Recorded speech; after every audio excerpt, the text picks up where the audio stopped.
Hello friends, हम आपके लिए अब एक नई वीडियो लेकर आ चुके हैं जो है मैकेनिकल प्रॉपर्टी ऑफ सॉलिड, जो है क्लास 11th का एक टॉपिक है। ठीक है। तो ये टॉपिक आप लोगों को एक स्पेसिफिक चैप्टर में नहीं, लेकिन चैप्टर के ही मैंने कुछ पार्ट्स में डिवाइड कर दी, जिससे मैं आपको उसको आसानी समझा सकूँ। ठीक है। तो ये है बल्क प्रॉपर्टीज़ का एक चैप्टर है, उसके अंडर का पार्ट है मैकेनिकल प्रॉपर्टी ऑफ सॉलिड। तो सबसे पहले हम आज इसको अपनी वीडियो में पूरा डिस्कस करेंगे, इससे रिलेटेड जितने फॉर्मूले होंगे उसको बताएंगे। और जो मेन टॉपिक्स होने वाले हैं जिनको हम आज डिस्कस करेंगे अपनी वीडियो में, जो पहला इलास्टिसिटी, स्ट्रेस और strain, Hooke's law, Young modulus, model rigidity, bulk modulus, Poisson's ratio, elastic ratio. तो इन सभी टॉपिक्स को आज हम बिल्कुल डिटेल्स में अच्छे तरीके से पढ़ने वाले हैं। तो हमारे साथ वीडियो में बने रहिएगा, और वीडियो अच्छी लगे तो वीडियो को लाइक और शेयर जरूर कर दीजिएगा बस। ठीक है। तो सबसे पहला टॉपिक वो है प्रॉपर्टीज ऑफ सॉलिड। देखिए, अब हम इस चैप्टर में सॉलिड के बारे में ही बात करने वाले हैं। तो सबसे पहले हम ये जान लेते हैं कि प्रॉपर्टी ऑफ सॉलिड क्या होती है। ठीक है। कि सॉलिड तो हम जानते हैं, जो एक जिसकी डेफिनेट शेप होती है, साइज होती है, जिसमें कोई ना कोई मैटर होता है, मास होता है। ठीक है। उसे हम क्या कहते हैं? सॉलिड। तो सॉलिड की प्रॉपर्टीज क्या कहती है? तो first property, solid have a definite shape and size. Solid की जो शेप और साइज होती है वो सेम होती है। ठीक है। उसमें कोई भी चेंज नहीं आता है। उसको अगर रखे छोड़ दें हम थोड़ी देर के लिए तो उसमें कोई फर्क नहीं पड़ता। Solid are crystalline and amorphous. ये क्रिस्टलाइन का मतलब होता है कि थोड़े से रफ होते हैं। ठीक है। ये और अमोर्फस का मतलब सिमिलरिटी साइज एंड शेप से। नेक्स्ट बताना, the density of solid is slightly higher than the their liquid state. अगर हम सॉलिड जो होती है उसकी डेंसिटी को मेजर करें और सॉलिड को जो हम क्या करें, कुछ ज़्यादा टेम्परेचर पर उसको मेल्ट करने की कोशिश करें, तो लिक्विड स्टेट में कन्वर्ट होता है। तो वहाँ पर इसकी डेंसिटी क्या हो जाती है? थोड़ी सी कम हो जाती है। तो यहाँ पर ये लिखा है सॉलिड की डेंसिटी अपनी सॉलिड स्टेट में ज़्यादा होती है लिक्विड स्टेट से ज़्यादा। ठीक है। अब यहाँ पर नेक्स्ट इसकी जो छोटी सी प्रॉपर्टी है वो होती है डिफॉर्मिंग फोर्स और कंप्रेशन फोर्स। डिफॉर्मिंग फोर्स और कंप्रेशन फोर्स एक ही बात होती है, दोनों में कोई भी डिफरेंस नहीं है, नेम एक ही है। अब यहाँ पर इसको समझने की कोशिश करते होता है। अब force which change the size and the shape of the volume. कोई भी ऐसा फोर्स जब हम किसी ऑब्जेक्ट पर लगाएं तो या तो उसका साइज चेंज हो जाए, उसकी शेप चेंज हो जाए, और या फिर उसका वॉल्यूम। इन तीनों में से कोई भी चीज़ चेंज हो रही है तो समझ लेंगे वो फोर्स लगने वाला फोर्स क्या है? Deforming force. ओके। तो the force which change the size or shape of the volume is known as the deforming force. तो नेक्स्ट इसकी प्रॉपर्टी जो मेन जो हमें बात करनी वो है इलास्टिसिटी। तो इलास्टिसिटी क्या होती है इसको ध्यान समझेंगे। The property of A solid, ये एक सॉलिड की ऐसी प्रॉपर्टी है bye which solid regain its original shape size when the applied force is remove. मतलब अगर हम किसी बॉडी पर कोई फोर्स लगाते हैं, उसका साइज शेप उसकी ओरिजिनल लेंथ वगैरह तो चेंज कर देते हैं, तो वहां पर जब उसको फोर्स हम रिमूव करेंगे तो वो अपनी वापस उसी ओरिजिनल स्टेट में रिकवर हो जाएगा। जैसे फॉर एग्जांपल हमने यहाँ पर अपनी छोटी सी कैटिस ली हुई है, एक रबड़। तो यहाँ पर हेयर क्लिप की रबड़ है। यहाँ पर हमने क्या किया, देखिए इसका साइज और शेप देख लिया छोटा सा। हमने क्या किया, इसको ऐसे पकड़ा और यहाँ से फोर्स लगाकर इसको स्ट्रेच कर लिया। स्ट्रेच करने से आप देख सकते हैं इसका कितना ज़्यादा साइज इंक्रीज हो चुका है। देखिए और स्ट्रेच करते हैं, कर लिया थोड़े टाइम तक, और उसको यहाँ पर जैसे ही हमने छोड़कर वापस रखा, ये अपने ओरिजिनल साइज में कन्वर्ट हो गई। तो इसी को हम बोलते हैं, इसकी इस प्रॉपर्टी को बोलते हैं इलास्टिसिटी। क्या बोलते हैं? Elasticity. I hope you can easily understand. Next, what is plasticity? तो प्लास्टिसिटी क्या होती है? The property of a solid by which solid do not retain their original state is called plasticity. तो प्लास्टिसिटी वो property होती है जिसमें अगर हम किसी भी बॉडी मटेरियल को कुछ टाइम तक अगर किसी उसकी स्टेट को चेंज कर दें तो ओरिजिनल अपनी लेंथ में वापस नहीं आती है। ठीक है। फॉर एग्जाम्पल, अगर मैं किसी पेज को लेकर किसी पेज को लूँ और उसको थोड़ा सा फोल्ड कर दूँ तो उसको ओरिजिनल लेंथ में कोशिश करता हूँ तो वो आ जाएगी, लेकिन उसकी कुछ ना कुछ मॉलिक्यूल्स होंगे, डिस्टर्बेंस आ जाएंगे, उस पर कुछ लाइन्स बन के आ जाएंगी। या फिर ऐसे बहुत सारे एग्जाम्पल्स, आप किसी चीज़ को ब्रेक कर देते हैं तो वो वापस जुड़ नहीं पाती। तो कैसी प्रॉपर्टी होती है? प्लास्टिसिटी। ठीक है। अब नेक्स्ट टॉपिक है हमारा कि इलास्टिसिटी का प्रॉपर्टी अगर आप लोग समझ चुके हैं तो इलास्टिक बिहेवियर सॉलिड का कैसा होना चाहिए और कैसा होता है इसके बारे में समझते हैं। देखिए, जैसे एक इंसान का कोई ना कोई बिहेवियर होता है, कोई गुस्सा करता है, कोई सीधा रहता है। ठीक है। इसी प्रकार से सॉलिड्स के भी कुछ ना कुछ बिहेवियर होते हैं, वो भी उसकी प्रॉपर्टीज की इलास्टिसिटी है। तो हम जानते हैं हमारी जो बॉडी जैसे किसी एटम मॉलिक्यूल से बनी होती है, सॉलिड भी एटम्स और मॉलिक्यूल से बने होते हैं। तो एटम्स और molecules are displaced in equilibrium position. जब भी हम किसी भी बॉडी पर अगर फोर्स लगाएंगे, इलास्टिक मटेरियल पर फोर्स लगाएंगे, तो उसके अंदर जितने भी एटम्स और मॉलिक्यूल्स है वो सेम डिस्प्लेस करेंगे। याद रखें, इक्विलिब्रियम पोजीशंस में डिस्प्लेस करेंगे, मतलब उनके बीच के डिस्टेंस में कोई भी चेंज नहीं आएगा। When deforming force is remove, अब यहाँ पर डिफॉर्मिंग फोर्स को हमने रिमूव कर दिया था, interatomic force tends to drive them back to their original position. अगर हमने क्या किया, किसी बॉडी जैसे हमने यहाँ पर हमने इस रबड़ पर फोर्स लगाया था, जैसे हमने फोर्स इसका इसके इंटर मॉलिक्यूल्स देखिए चेंज हो चुके हैं, थोड़े थोड़े के बीच डिस्टेंस बढ़ चुका होगा, लेकिन सभी के डिस्टेंस क्या होगी? इक्वल। अब हमने यहाँ पर क्या किया, जैसे इसको छोड़ा तो छोड़ने से जो उसके इंटर एटॉमिक फोर्सेस हैं, जो इन मॉलिक्यूल्स के फोर्सेस हैं, वो एक दूसरे के साथ अट्रैक्ट होने की कोशिश करेंगे। उस अट्रैक्शन के कारण ये वापस अपनी लेंथ को गेन कर लेती है और ओरिजिनल पोजिशन में आ जाती है। ठीक है। तो नेक्स्ट टॉपिक है हमारा स्ट्रेस। तो स्ट्रेस को स्टार्ट करने से पहले जल्दी से मेरी वीडियो को थोड़ा सा स्ट्रेस दे दीजिए और उसको एक छोटा सा लाइक कर दीजिए बस। ठीक है, लाइक कर दिया, चलिए स्ट्रेस स्टार्ट करते हैं। The restoring force per unit area is known as a stress. The restoring force per unit area is known as stress. कोई भी ऐसा फोर्स जो रिस्टोर करता है, प्रॉपर्टीज को रिस्टोर करता है, जैसे प्लास्टिसिटी इलास्टिसिटी प्रॉपर्टी हमने क्या पढ़ा कि फोर्स हमने लगाया उसको रिमूव कर दिया, तो जो इंटरमोलिकुलर कुछ फोर्स लगा रहे जिसके कारण वो रबड़ जो थी वो अपनी ओर से वापस आई, उसी को बोलते हैं हम स्ट्रेस। क्या बोलते हैं? स्ट्रेस। तो स्ट्रेस का फॉर्मूला क्या होता है? Per unit area force, per unit area force upon per unit area. ठीक है, तो stress equal to F upon A. इसकी यूनिट हमारी सेम, ये फोर्स की न्यूटन और एरिया के मीटर स्क्वायर, तो न्यूटन पर मीटर स्क्वायर याद रखिएगा। ठीक है, और पास्कल, और क्या पे होती है? पास्कल। ठीक है, और इसकी डायमेंशन क्या होती है? M L minus one T minus two. ठीक, अब हमारे पास टोटल 3 टाइप्स के स्ट्रेसेस होते हैं। ठीक है, तो एक एक करके हम सभी स्ट्रेसेस को पढ़ते हैं। पहला लॉन्गिट्यूडनल स्ट्रेस और लीनियर स्ट्रेस। अब लॉन्गिट्यूडनल लीनियर स्ट्रेस होता क्या है? Force applied on the cross section area of the object, force applied on the cross section area of the object, it causes the change in the length. देखिए, cross section का मतलब होता है छोटा वाला एरिया। तो अगर हम किसी भी ऑब्जेक्ट का, देखिए कोई ना कोई शेप होती है, जैसे हमने यहाँ पर एक वायर किया, ठीक है, एक सिलेंड्रिकल शेप, इसका छोटा वाला एरिया कौन सा है? ये वाला, जिसे कहते हैं क्रॉस सेक्शनल एरिया। तो इस एरिया पर जब भी हम कोई फोर्स लगाएंगे, इस एरिया के पैरेलल जब हम कोई फोर्स लगाएंगे, तो एरिया पर जब हमने कोई परपेंडिकुलर एरिया पर हमने कोई फोर्स लगाया, तो फोर्स लगाने से इसकी लेंथ में कुछ ना कुछ चेंजेस होंगे। तो उसी चेंजेस को हम बोलते हैं लीनियर स्ट्रेस या फिर लॉन्गिट्यूडनल स्ट्रेस। अब मानिए यहाँ पर दो तरह के स्ट्रेसेस बनते हैं, इसमें भी टेंसाइल और कंप्रेसिव। कैसे बनते हैं? यहाँ पर आपके 2 टाइप्स के स्ट्रेसेस बनते हैं, जिसमें टेंसाइल और एक स्ट्रेसेस है। तो टेंसाइल का मतलब होता है कि खींचने वाला। हमने माना कि यहाँ पर हमने इसको इस जगह से पकड़ा, इस जगह से पकड़ा, दोनों तरफ से खींचने लगे, तो खींचने से क्या होगा? उसकी लेंथ यहाँ पर थोड़ी सी इंक्रीज होगी। देखिए पहले कितना छोटा था, अब उसकी लेंथ क्या होगी? इंक्रीज हो गई, तो उसको कहते हैं टेंसाइल स्ट्रेस। अब मानिए हमने दोनों तरफ से उसको कंप्रेस करना स्टार्ट किया, तो उसकी हाइट क्या हो जाएगी? लेंथ छोटी हो जाएगी। तो इसका फॉर्मूला क्या हो गया?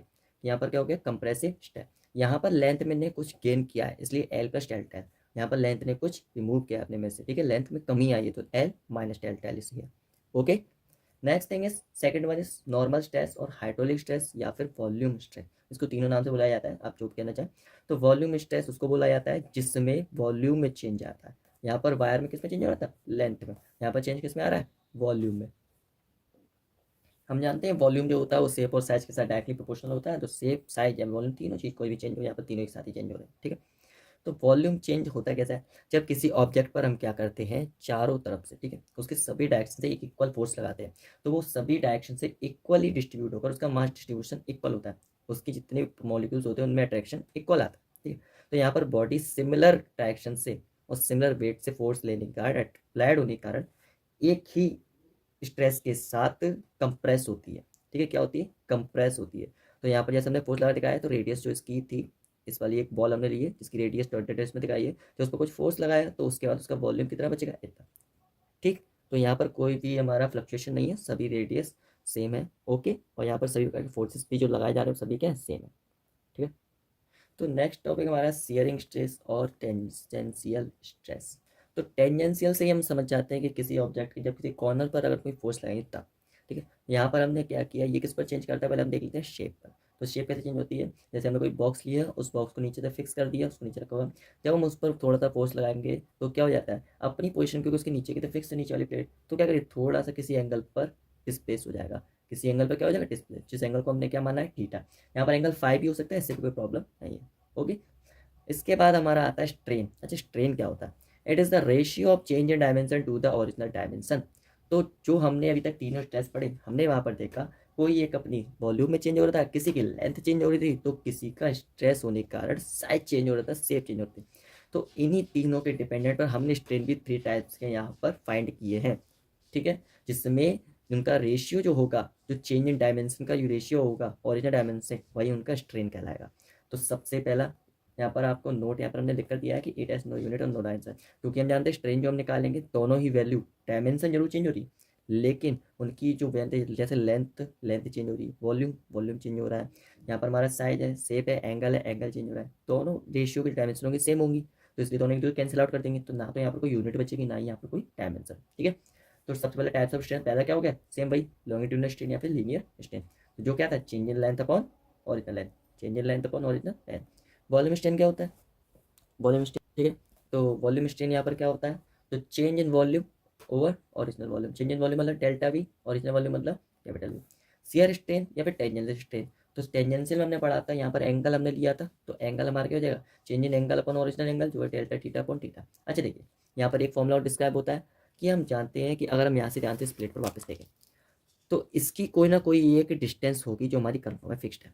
यहाँ से यहाँ तो फिर जो डिस्टेंस डिस्प्लेस हुई है वो भी हम मीचर कर सकते हैं इजीली, ठीक है। तो ये डिस्टेंस हमारी होती है एल, क्या होती है एल। यहाँ पर ये डिस्टेंस क्या होती है एक्स। तो अगर हम टेन थीटा का फॉर्मूला अगर यूज़ करें बाई पाइथागोरस थ्योरम, तो जो होता है पी अपॉन पी, क्या होता है पी अपॉन बी। तो पी अपॉन बी के द्वारा हम यहाँ से वैल्यू निकाल सकते हैं एक्स अपॉन एल की। ओके, तो हमने क्या वैल्यू निकाल ली है यहाँ पर एक्स अपॉन बी से कि एक्स अपॉन एल, यहाँ पर एक्स छोटी वाली डिस्टेंस है और एल हमारी क्या है, यहाँ पर एक्स हमारी छोटी वाली डिस्टेंस है, एल हमारी क्या है डिस्टेंस, ठीक है, परपेंडिकुलर डिस्टेंस। तो इन दोनों से भी हम थीटा की वैल्यू निकाल सकते हैं। ओके, अब बात करते हैं हुक्स लॉ की। अच्छा, हुक्स लॉ को स्टार्ट करने से पहले आप लोगों ने मेरे चैनल को इतना सब्सक्राइब किया है कि नहीं किया, ये पहले आप लोग ये कमेंट करके मुझे बताइए जल्दी से। अभी तक कर दिया है तो कमेंट कर दीजिएगा, उस पर लाइक का साइन एक भेज दीजिएगा, ठीक है। कमेंट पे तो समझ जाऊंगा आपने मेरे चैनल को सब्सक्राइब किया गया है, क्योंकि मेरा चैनल कोई पेड नहीं है, तो आप आसानी से सब्सक्राइब करके फ्री ऑफ कॉस्ट यहाँ पर किसी भी टॉपिक पर स्टडी करना चाहते हैं मुझे आप कमेंट सेक्शन में बताइए, मैं आपको उस पर वीडियो बनाकर जरूर दूंगा। ओके, तो आप टॉपिक स्टार्ट करते हैं वापस। हुक्स लॉ, टॉपिक हमारा क्या है हुक्स लॉ। देखिए हुक्स एक साइंटिस्ट थे जिन्होंने अपने अकॉर्डिंग कुछ लॉ दिए थे स्ट्रेस और स्ट्रेन। तो उन्होंने एक छोटी सी बात कही थी कि स्ट्रेस और स्ट्रेन होते हैं directly proportional. It state that stress is directly proportional to the strain. तो डायरेक्ट साइन स्ट्रेस डायरेक्ट, हमने डायरेक्टली प्रोपोर्शनल का साइन हटाना है तो कांस्टेंट लगा दिया, और कांस्टेंट में क्या लिया के। तो वेयर के is the proportionality constant of the model of elasticity, जहाँ पर के हमें एक ऐसी वैल्यू देता है जो बताता है कि किसी भी ऑब्जेक्ट पर जिसकी देखिए जो स्ट्रेस है कि कितना स्ट्रेस लगाया जाए किसी मटेरियल पर कि उसकी मैक्सिमम हाइट तक हम जा सकें, क्योंकि अगर ये रेशियो ज़्यादा बढ़ा तो वहाँ पर फ्लक्चुएशन के कारण वो ऑब्जेक्ट हमारा ब्रेक भी हो सकता है, टूट भी सकता है। अच्छा, इसका यूज़ कहाँ करते हैं, हुक्स लॉ के इसी लॉ के द्वारा। देखिए हम जो ब्रिजेस बनाते हैं अपने घर में, बिल्डिंग्स वगैरह बनाते हैं, वहाँ पर इसका बहुत ज़्यादा यूज़ होता है, ठीक है। अगर आप मैकेनिक्स करते हैं, इंजीनियरिंग करते हैं, तो आपको इसकी वैल्यू के बारे में थोड़ा बहुत पता चलेगा। तो आप लोग इसको अच्छे से पढ़ते रहिए कि जेई और जेई एडवांस नीट वगैरह जो करते हैं वहाँ के लिए भी बहुत ज़्यादा इंपॉर्टेंट टॉपिक है। यहाँ पर हम बात कर लेते हैं कि स्ट्रेस और स्ट्रेन से एक छोटे से एग्जाम्पल की, ठीक है। जैसे हम माने कि अगर हमने कोई स्टील की एक रॉड ली हुई है, स्टील की रॉड पर हमने क्या किया, छोटी सी अच्छी स्टील की प्लेट ली हुई है, एक प्लेट पर हमने क्या किया, ऐसे करके टेबल जो है, एक हमने दो वायर का है उस पर स्टील की प्लेट लगा ली। इस पर हमने क्या कि एक इंसान को थोड़ा सा खड़ा कर दिया, ठीक है, यहाँ पर एक इंसान खड़ा कर दिया बीच में इसके। तो इस पर लोड लग रही से अब ये प्लेट थोड़ी सी नीचे की अब झुकेगी, ठीक, ग्रेविटी वर्क करें। अब यहाँ पर इस प्लेट को हमने एक और इंसान खड़ा किया, तो ये प्लेट के जो थोड़ी सी डिफॉर्म हो जाएगी। अब इस पर हमने क्या एक और इंसान खड़ा कर दिया तो थोड़ी और डिफॉर्म होगी। तो कितना फोर्स इस पर जनरेट किया जाए, कितना फोर्स लगाया जाए कि इसकी इलास्टिसिटी उतनी रहे। लेकिन अगर हम इस रेशियो को थोड़ा और बढ़ाते हैं तो ये प्लेट किसी ना किसी टाइम पर जाकर क्या हो जाएगी, ब्रेक हो जाएगी, और ये चारों जो इंसान वो नीचे आकर गिर जाएंगे, ठीक है। तो ये तो हमने केवल टेबल से करेंगे तो कोई प्रॉब्लम नहीं है, लेकिन अगर हम जानते हैं ब्रिजेस जो होते हैं वहाँ पर तो बड़ी बड़ी कार ट्रक्स और ट्रेन के जो ब्रिजेस होते हैं वो तो और हैवी होते हैं। तो वहाँ पर इस रेशियो को बहुत अच्छे से यूज़ करके ही हम ब्रिजेस को बनाते हैं, ठीक है। आई होप आपको अच्छे समझ में आ चुका है। अब बात करते हैं फैक्टर इफेक्ट ऑन द के, कि हमारी इस रेशियो पर कौन कौन डिपेंड करता है। तो सबसे पहले फैक्टर इफेक्ट जो केपर करता है वो होता है मटेरियल ऑफ बॉडी। बॉडी का जैसा मटेरियल होगा वो उसी के अकॉर्डिंग ज़्यादा स्ट्रेस झेल सकता है, ठीक है, उसको एब्जॉर्ब कर सकता है। Next temperature of body. देखिए हम जानते हैं किसी बॉडी को अगर हम थोड़ा सा गर्म करते जाते हैं किसी भी ऑब्जेक्ट को, मटेरियल को, तो उसकी डेंसिटी जैसे हमने बताया कम होती जाती है। तो डेंसिटी के कम होने से यहाँ पर उसको स्ट्रेस वो कम से कम वहाँ पर नीचे उससे स्ट्रेस एब्जॉर्ब करने की, स्ट्रेस को सहने की, बियर करने की जो क्षमता है उसकी लिमिट है वो भी कम होती जाती है, ठीक है। तो के की वैल्यू इस पर भी डिपेंडेंट करती है। यूनिट ऑफ के सेम, क्योंकि स्ट्रेन की कोई यूनिट डायमेंशन होती है तो स्ट्रेस के बराबर ही होगी, जो कि पास्कल, और डायमेंशन की वही Newton per metre square. Okay, जैसा कि अभी हमने तीन प्रकार के स्ट्रेस और स्ट्रेन पढ़े, ठीक है। तो हुक्स लॉ के अकॉर्डिंग हम स्ट्रेस और स्ट्रेन में एक छोटा सा रिलेशन भी निकाल सकते हैं। तो उसी रिलेशन को हमने बोला मॉड्यूलस ऑफ इलास्टिसिटी। क्या बोला, मॉड्यूलस ऑफ इलास्टिसिटी, जो कि हमारी तीनों पर डिपेंडेंट होकर थ्री डिफरेंट बनी। पहला यंग मॉड्यूलस, जो रेशियो बताता है लॉन्गिट्यूडनल स्ट्रेस और लॉन्गिट्यूडनल स्ट्रेन का। तो स्ट्रेस अपॉन स्ट्रेन का जब हम यहाँ पर रखेंगे तो स्ट्रेस की वैल्यू क्या होती है लॉन्गिट्यूडनल स्ट्रेस की, F upon A upon value L upon delta L. उसको जब ऊपर सॉल्व किया तो क्या गया, F into L upon A into delta L. तो ये हमारी किसकी वैल्यू होगी, यंग मॉड्यूलस की, जिसको डिनोट किया था वाई से। इसकी भी unit same, newton per metre square, dimension M L minus one T minus two. Similarly bulk modulus क्या होता है, वॉल्यूमेट्रिक स्ट्रेस और वॉल्यूमेट्रिक स्ट्रेन का क्या होता है, रेशियो होता है, जिसको डिनोट किया जाता है किसके द्वारा, बी के द्वारा या फिर के द्वारा। ठीक है, डिफरेंट डिफरेंट प्लेस पर इनके डिफरेंट डिफरेंट वेरिएबल यूज़ किए गए हैं। अभी तो यहाँ पर हम बी ही यूज़ करेंगे, लेकिन आगे चल के शायद आपको के भी इसकी जगह मिल सकता है, ठीक, हायर स्टडीज़ में। अब यहाँ पर हमने बी यूज़ किया है, जिसमें टोटल जो नॉर्मल स्ट्रेस और वॉल्यूमेट्रिक स्ट्रेस होता है वो क्या होता है, माइनस का पी, क्योंकि ये हमारे डायरेक्टली क्वेश्चन होता है प्रेशर के, इसको हम बोलते हैं प्रेशर, क्या बोलते हैं, प्रेशर। और वॉल्यूमेट्रिक स्ट्रेन हमारा क्या होता है, डेल्टा वी अपॉन बी, जो हमने, ठीक है, यहाँ पर हमने डायरेक्ट वैल्यू पुट कर दी है, यूनिट इसकी same, newton per metre square, dimension M L minus T two. Next है हमारा मॉडुलस ऑफ रिजिडिटी, जो थर्ड है, जो है radius of the ratio of shear stress to the shear strain. Denote किससे किया जाता है, इसको जी से या फिर ईटा से। ये कैसे सिंबल शायद आपने अभी तक नहीं देखा होगा, इसकी वैल्यू एन होता है, एन की छोटी सी टेल होती है जिसको बोलते हैं ईटा। ठीक, तो जी इज इक्वल टू होता है F multiply by L upon A cross tail X. ठीक, ये आपने पढ़ी थी एल अपॉन एक्स वैल्यू से, वहाँ पर हमने रख दी। यहाँ पर इस वैल्यू को हम थीटा भी कहते हैं, तो हमने थीटा से भी इसका एक नॉर्मल फॉर्मूला बना दिया। ठीक है, यहाँ पर इस वैल्यू क्या कहते हैं, थीटा, तो एक फॉर्मूला ये भी तैयार होगा। तो यूनिट क्या होती है इसकी, न्यूटन पर मीटर स्क्वायर और M L minus one T minus two. अच्छा, ओनली न्यूमेरिकल पर्पज से मैं आपको यहाँ पर एक चीज़ बता देता हूँ कि न्यूमेरिकल्स में कभी कभी क्या करता है, यंग मॉड्यूलस, बल्क मॉड्यूलस या फिर मॉड्यूलस रिजिडिटी की वैल्यू को आपको गिवन करता है और आपको यहाँ से स्ट्रेन की वैल्यू निकालनी पड़ती है। तो इन्हीं के बेस पर मैंने यहाँ पर स्ट्रेन के पहले से ही कुछ फॉर्मूले यहाँ पर बना कर दे रखे हैं। ठीक है, जिसमें पहला है कि फॉर स्ट्रेन अगर वायर में निकालना है, जो यंग मॉड्यूलस से निकलता है, तो delta L upon L equal to F upon A multiply by Young modulus value. Next है वॉल्यूमेट्रिक स्ट्रेन के लिए minus K P upon P. Delta V की वैल्यू, क्योंकि यहाँ पर हम जानते हैं, अभी हम के की वैल्यू आपको बताएंगे, प्लीज वेट इस फॉर्मूले के लिए। और डेल्टा एक्स अपॉन एल के लिए एफ अपॉन ए जी, और थीटा की वैल्यू सिमिलरली एफ अपॉन ए जी। ओके, चलिए अब आगे बढ़ते हैं। ये आपको अच्छे समझ में आ चुका है, तो आप आगे बढ़ते हैं। ठीक है, कोई भी अगर आपको डाउट हो तो आप जरूर कमेंट सेक्शन में जरूर पूछ लीजिएगा। इस चैप्टर का सबसे छोटा और सबसे सिंपल फैक्टर जो कि बहुत ज़्यादा इंपॉर्टेंट है, वो है कंप्रेसिबिलिटी, जो कि मेरा फेवरेट भी है। Compressibility is not a such thing और not a big thing, it is defined as a reciprocal bulk model. Bulk modulus का अगर रेसिप्रोकल कर दिया जाए तो कंप्रेसिबिलिटी बन जाती है, जिसे डिनोट किया जाता है के से। किससे, के से। तो के इज इक्वल 1 अपॉन पी, क्योंकि रेसिप्रोकल है तो बी का अपोजिट कर दी, बी की वैल्यू थी पी अपॉन वी और डेल्टा वी, तो यहाँ पर अपोजिट हो गया, तो डेल्टा वी अपॉन पी। ठीक, के की वैल्यू हमने यहाँ से फाइंड कर ली इजीली। अब यहाँ पर कुछ चीज़ें अब मैं आपको अच्छे से समझा देता हूँ कि कंप्रेसिबिलिटी इसकी रेसिप्रोकल कैसे होती है। अच्छा, बल्क मॉड्यूलस में हमने देखा था एक वर्ड था प्रेशर, जो बल्क मॉड्यूलस से directly proportional to the pressure. Pressure जितना ज़्यादा होगा, जितना फोर्स ज़्यादा लगाया जाएगा किसी ऑब्जेक्ट पर, उतना ही ज़्यादा प्रेशर, जितना ज़्यादा लगाया जा रहा था उतना ही बल्क मॉड्यूलस ज़्यादा होता है। अच्छा, यहाँ पर अगर इसका रेसिप्रोकल है तो के की जो वैल्यू होगी वो इन्वर्सली प्रोपोर्शन होगी 1 अपॉन पी के। यस और नॉट, इन्वर्सली प्रोपोर्शनल होगी। इसका मतलब है अगर प्रेशर मैं बढ़ाता जाता हूँ तो कंप्रेसिबिलिटी कम होती जाती है। अब ये समझते हैं हाउ इट इज़ पॉसिबल। जैसे मैंने यहाँ पर एक एल्यूमिनियम की पॉल ली हुई है, ठीक है, नॉर्मल एल्यूमिनियम फॉयल की पॉल बनाई है।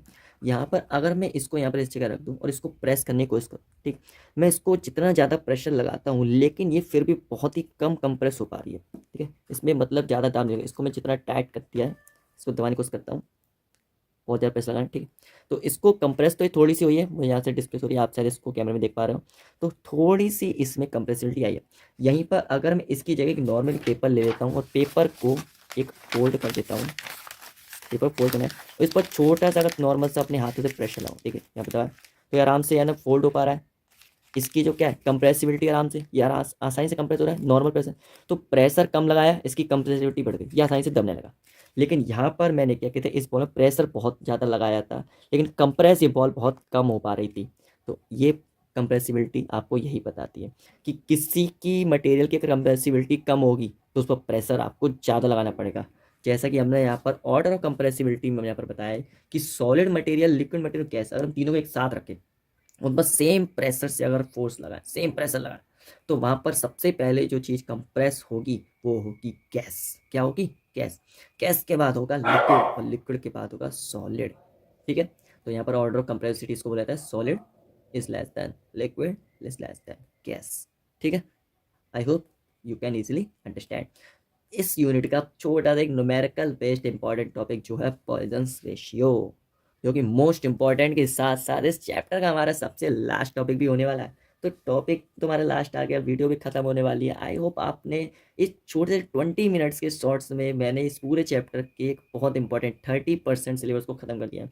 तो आप प्लीज़ आप वीडियो को लाइक जरूर कर दीजिए, क्योंकि इसमें हार्ड वर्क बहुत लगता है, नोट्स भी बनाए हैं, थोड़ा आपको स्टडी करना, वीडियो बनाना, अपलोड करना, इस is very take time process, ठीक है। प्लीज़ एक लाइक तो बनता है। तो पॉइजन रेशियो क्या होता है? It state that when a body is loaded its volume is constant. Poisson ratio कहता है किसी ऑब्जेक्ट को अगर मैं कोई लोड लगा दूं, कोई भार लगा दूं, तो उसका वॉल्यूम कांस्टेंट रहता है। अब थोड़ा सा आगे बढ़कर इसको पहले समझाने की कोशिश करते हैं। कहने का मतलब है कि अगर मैं यहाँ पर किसी बॉडी पर कोई भी फोर्स लगाऊं, तो वहां पर बॉडी अगर किसी एक डायमेंशन से, पॉइजन रेशियो कहता है कि किसी एक डायमेंशन से अगर उसकी लेंथ चेंज हो रही है या फिर उसकी ब्रेथ चेंज हो रही है, तो अदर डायमेंशन उसकी इंक्रीज हो जाएगी। क्या हो जाएगी? इंक्रीज। जैसे फॉर एग्जांपल इसको हम वापस लेकर आते हैं अपनी कैटेस को। यहाँ पर देखिए सर्कल है, ठीक है। इस सर्कल में हमने क्या किया, इसकी एक रेडियस है, इसकी रेडियस को मैंने क्या किया, यहाँ से इंक्रीज करना स्टार्ट किया धीरे धीरे धीरे धीरे धीरे। जैसे जैसे मैं इसको इंक्रीज करता जा रहा हूँ, आप देखेंगे इसकी पहले रेडियस यहाँ से कम हुई, और रेडियस कम होने के अब इसकी जो ब्रेथ है ये कम होती जा रही है। पहले इसकी ब्रेथ ज़्यादा थी, आप इजीली देख सकते देखिए, और जैसे जैसे इसको बढ़ाता जा रहा हूँ इसकी ब्रेथ कम होती जा रही है, ठीक। तो अगर इसकी लेंथ बढ़ने से इसकी ब्रेथ कम होती है, तो मतलब इसका वॉल्यूम कांस्टेंट है। तो Poisson ratio states that, for example हमने लिया है, अगर हम एक वायर लेते हैं, वायर को ऊपर से फिक्स किया, उस पर एक लोड लगा दिया, लोड लगाने से क्या हुआ, इसकी लेंथ तो इंक्रीज हो जाएगी, लेकिन इसका डायमीटर है वो डिक्रीज हो जाएगा। सेम एज इट इज, अगर मैं क्या करता हूँ, फोर्स इसको यहाँ से ऐसे टेंसाइल करता हूँ, तो इसका डायमीटर इंक्रीज होगा और इसकी लेंथ डिक्रीज हो जाएगी। ओके, तो इसका पॉइजन रेशियो जो होता है उसका फॉर्मूला हम निकालते हैं। पॉइजन रेशियो कहता है lateral strain upon longitudinal strain. Poisson ratio क्या कहता है? Lateral strain over longitudinal strain. अब लेटरल स्ट्रेन क्या होता है, लॉन्गिट्यूडिनल। लॉन्गिट्यूडिनल स्ट्रेन तो उसको बोला जाता है, जो हमने पहले ही पढ़ रखा था कि लेंथ के चेंज में जो हमारा चेंज हो रहा है उसको हम कहते थे लॉन्गिट्यूडिनल स्ट्रेन। लेकिन यहीं पर हमने क्या किया, उस एक्सिस के पैरेलल ना देखकर, जैसे हमने यहाँ पर लोड लगाया था, लेंथ यही चेंज हो रही थी, अब एक्सिस पैरेलल ना देखकर लोड हमने इस जगह लगाया, लेटरल में कितना डिफरेंस आया, इसके परपेंडिकुलर कितना डिफरेंस आया, परपेंडिकुलर वैल्यू क्या थी हमारी, डायमीटर क्या थी, डायमीटर वायर का। तो लेटरल स्ट्रेन कहलाएगा डायमीटर में चेंज। ओके, नेगेटिव साइंस पर कुछ नहीं, यहाँ पर एक छोटा सा डिनोट है जो बताता है कि डायमेंशन यहाँ पर अपोजिट हो रही है। अपोजिट का मतलब कि लेंथ के बढ़ने से डायमीटर इंक्रीज होगा, और डायमीटर अगर डिक्रीज हो रहा होगा तो लेंथ इंक्रीज हो जाएगी, ठीक है। तो इसलिए नेगेटिव साइन यहाँ पर दिखाया जा रहा है। तो पॉइजन रेशियो में जब हमने इस जगह इसकी वैल्यू पुट की, तो हमारा पॉइजन रेशियो डिनोट किया था सिग्मा से, वैल्यू आ गई -के L.T.L/T.L So now our chapter and this mechanical property of solid is finished. So please like this video and share to all your friends. And bye bye. Thanks for watching my video.